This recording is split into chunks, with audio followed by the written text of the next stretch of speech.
My name is Shalin Tensy. I'm from India. I'm studying in 11th standard in Sacred Heart Convent Senior Secondary School, Chennai. I'm here to take a session on reflection of light. Hope you like it. Thank you. Hi all. In this session, we are dealing with a phenomena which is well known to you. It's none other than light. We are going to study about the reflection of light in case of a spherical mirror. In this module, we are mainly dealing with these things. First, we'll see the introduction part, then reflection of light, then spherical mirrors, rules for image formation by spherical mirrors, and representation using ray diagram. Introduction. As we all know, light travels in a straight line. And what makes us to see things? It's none other than light. When the rays of light falls on a particular object, it reflects the light or the light bounces back after hitting an object. When this light reaches our eyes, that is, when the bounced back light reaches our eyes, it enables us to see things. If light does not reach our eye, we won't see that object. So it's only because of the bouncing back of light we are able to see things. Now we are dealing with reflection of light. As we have said earlier, light bounces back, the rays of light bounces back after falling on an object. This bouncing back of light from an object is called reflection of light. Now we are going to deal with the terms related to reflection of light. First one is incident ray. So the ray of light which falls on the reflecting surface, it's called the incident ray. The ray which get reflected back after striking a reflecting surface is the reflected ray. And the normal is an imaginary line that we are drawing at the point of incidence, which is perpendicular to the reflecting surface. So, normal is an imaginary line which is perpendicular to the reflecting surface at the point of incidence. Then angle of incidence. So, the angle made by the normal and the incident ray is known as angle of incidence. We have discussed what is incident ray. Once again, I'll tell you, incident ray is the ray which falls on the reflecting surface. That incident ray and normal makes an angle called angle of incidence. It is represented by small letter I. Then angle of reflection. So the reflected ray and the normal makes an angle which is known as angle of reflection. We have discussed what is a reflected ray. The incident ray, after striking a reflecting surface, gets reflected in some direction. So the incident ray then changes to reflected ray. So the angle made by the normal and the reflected ray is called angle of reflection. It is represented by small letter r. So these are the terms related to reflection of light, that they are incident ray, reflected ray, normal, angle of incidence and angle of reflection. From this image it's clear. So here the mirror is taken as the reflecting surface and the first ray is the incident ray, and after hitting at a point it gets reflected to another direction, and that ray which gets reflected is the reflected ray and the dotted line is the normal. Then here small letter I and R represents the angle of incidence and the angle of reflection. Then laws of reflection. In the earlier classes we have studied about the laws of reflection. The first law states that angle of incidence is equal to angle of reflection. We have studied what is angle of incidence and what is angle of reflection. So the first law states that this angle of incidence is equal to angle of reflection. That is, this portion, the angle made by the normal and the incident ray, is equal to the angle made by the normal and the reflected ray. The second law states that the incident ray, the normal at the point of incidence, and the reflected ray all lie on the same plane. So from this image, it's clear that the incident ray, the normal, and the reflected ray, they are all lying on a same plane. So these are the laws of reflection. Hope it's clear. Now we are going to the core part of the session, that is spherical mirrors. So from the name itself, it's clear that spherical mirrors are the mirrors whose reflecting surface is spherical in shape. That's why it has got that name. So spherical mirrors are of two types. They are concave mirrors and convex mirrors.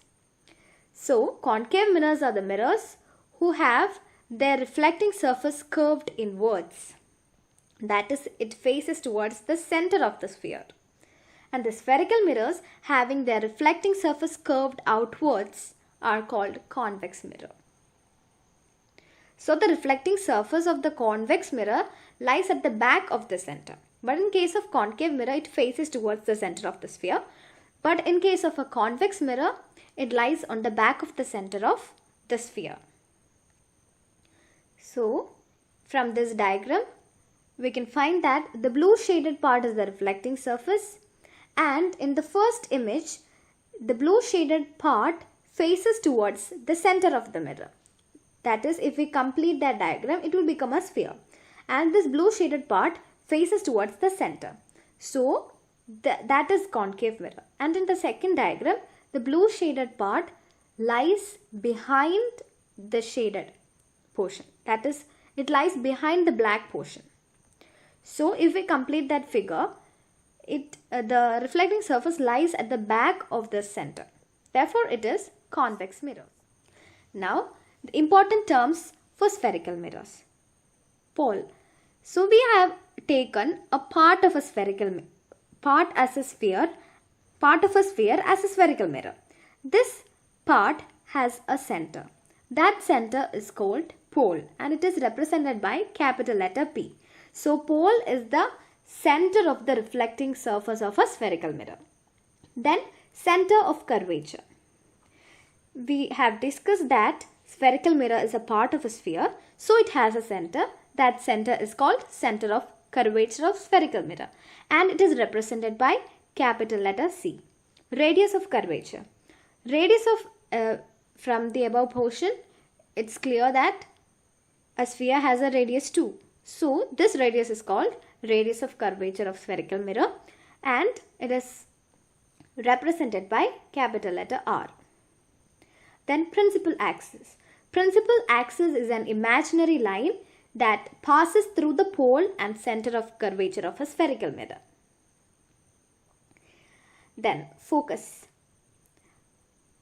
For example, I'll tell you one example. If we face a plane mirror towards direct sunlight, and if we keep it in such a direction that all the rays after hitting that plane mirror falls on a sheet of paper, we'll find that after some time at a particular point the paper burns. It's because all the rays of the sunlight which are coming from infinity are converged at a point on the paper, which is the focus. So rays coming from infinity are parallel to the principal axis, and it passes through a point called focus. Then focal length. Focal length is the distance between the focus and the pole of the mirror. It is represented by small letter f. And the focal length is half the radius of curvature, that is r is equal to 2f, or radius is equal to twice the focal length, or focal length is equal to half of the radius. Then rules for image formation by spherical mirrors. Now we are going to the important part of this chapter. We are drawing ray diagrams to represent the image formation by spherical mirrors. While drawing ray diagrams, at least 2 rays should be taken. It's convenient to take 2 rays so that the clarity of the image will be there. So while drawing ray diagrams, we have to follow some rules. First one is in the case of ray parallel to the principal axis. In the first image, a concave mirror is shown, and from that image it's clear that a ray which is parallel to the principal axis after reflection will pass through the principal focus of the mirror in case of a concave mirror, and in the second case we can find that a ray parallel to a principal axis appear to diverge from the principal focus in case of a convex mirror. So this is the first rule, that is a ray parallel to principal axis. The second rule is a ray passing through focus. So a ray passing through principal focus after reflection towards the principal focus, or a directed to which passes through the principal focus in case of a concave mirror, or a ray directed towards the principal focus after reflection will emerge parallel to the principal axis. Here the incident ray after reflection, after passing through point F, appears parallel. So this is the second rule. Then ray passing through center of curvature. The ray passing through center of curvature or directed in the direction of center of curvature in a convex mirror, after reflection it retraces the path. That is, it is reflected along the same path. This is the third rule. And finally the last rule, the ray incident obliquely to the principal axis is reflected obliquely. That is, it follows the angle of incidence and angle of reflection. So the ray incident obliquely will be reflected obliquely. Now we can discuss the image formation by concave mirror. The image formation by concave mirror is shown by drawing ray diagram. So while drawing a ray diagram, it's convenient to use two rays. It improves the clarity of the image. And we can use any of the four rules which we have studied earlier while drawing the ray diagrams. But it's always convenient to use the first three rules. So let's look at the first case.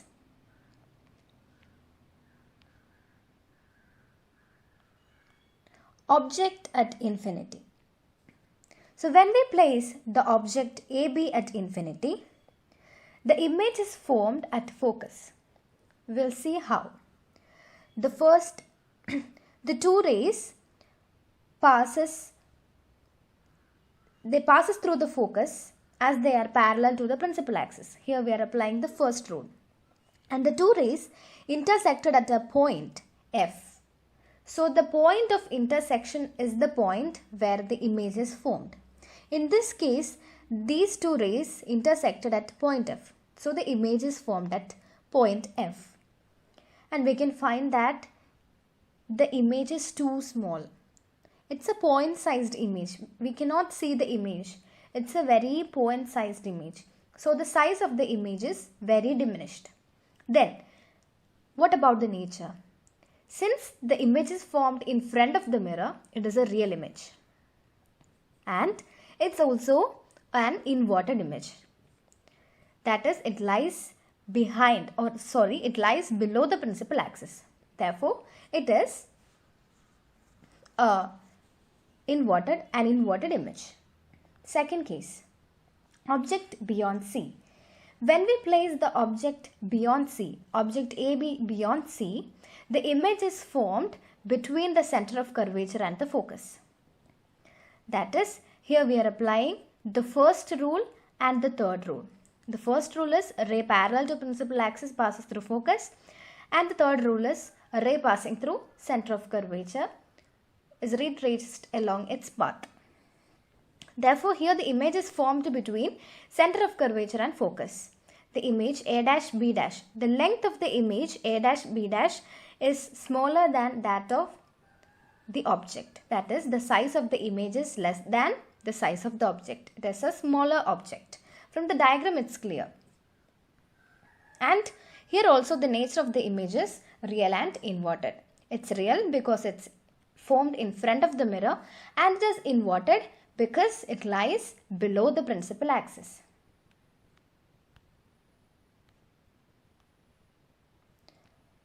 Third case, object at C.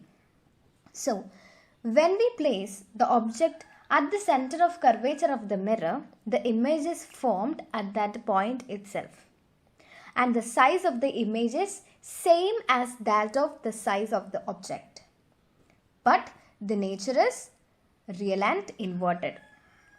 Here also we are applying the first rule and the second rule. That is, a ray parallel to principal axis passes through the focus, and a ray passing through the focus will emerge parallel to the principal axis after reflection. Fourth case, when we place the object between center of curvature and focus. So when we place the image between center of curvature and focus, the image is formed beyond C. And from the diagram it's clear that the size of the image is greater than that of the size of the object. So the image formed is an enlarged image. And the nature is real and inverted. Fifth case, when the object is placed at focus of the mirror. So we'll find that when we place the object at the focus, the image is formed somewhere in the infinity. We cannot tell a particular point, we cannot point out a particular place where the image will be formed. So, when we place the object at focus, the image is formed somewhere in the infinity. So, the size of the image will be very large, that is, we cannot imagine. And the nature is real and inverted. And the last case, that is, when the object is placed between focus and pole of the mirror. So when the object is placed between focus and pole of the mirror, the image is formed behind the mirror, and it is formed above the principal axis. It is the only case of the concave mirror where image is formed behind the mirror and it is above the principal axis. It is formed when these rays are extended backwards. So when we extend the two rays backwards, they meet at a point somewhere behind the mirror. And the nature of the image is virtual. Since it is formed behind the mirror, it is a virtual image, and it is an erect image since it is above the principal axis. And the size of the object is less than that of the size of the image. Then image formation by convex mirror. Here we are dealing with only two cases. That is, first one when the object is at infinity, and second one when we place the object between infinity and the pole. So here, when the object is at infinity, when we extend these rays backwards, they pass through the focus. So the image is formed in the focus. And the size is very small. And it is a virtual and erect image. Here we are applying the first rule only. That is, a ray parallel to principal axis appears to diverge from principal focus.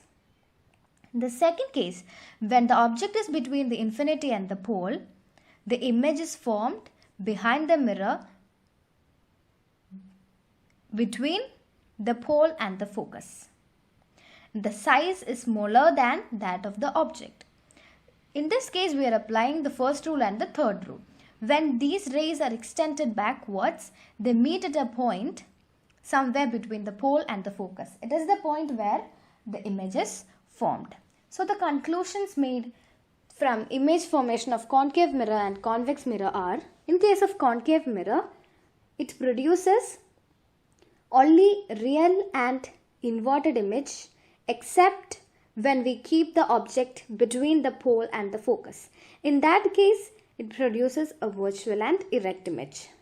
Otherwise, the images formed are real and inverted. And in case of a convex mirror, it always produces diminished images. It cannot produce an image which is greater than or larger than that of the object. So it can only produce diminished images, and the nature is always virtual and erect. Here, I'll tell you a trick to study where the image is formed by looking at the diagram. It will be very easy for attending MCQ questions. So, here the focus of the mirror is considered as point 1. Center, between the center and focus lies point 2. On the center lies point 3. Beyond C lies 4, and infinity is point 5. So, when we place the object at 1, that is, when we place the object at focus, the image is formed at 5, that is, at infinity. First, we arrange it in ascending order, that is 1, 2, 3, 4 and 5. And image is arranged at descending order, 5, 4, 3, 2 and 1. That is, when the object is at focus, image is at infinity. Then when the object is placed at position 2, that is between the center and the focus, the image is formed beyond C, that is point 4. Then the third one, when the object is placed on the center of curvature, the image also formed on center of curvature. When the object is placed at point 4, that is beyond C, the image is formed at 2, that is between center and focus. And the last one, when the object is at infinity, the image is formed at point 1, that is at focus. So first we have to arrange the place of object from 1 to 5 and the place of image from backwards 5 to 1. Then we will get the corresponding image formation. Thank you.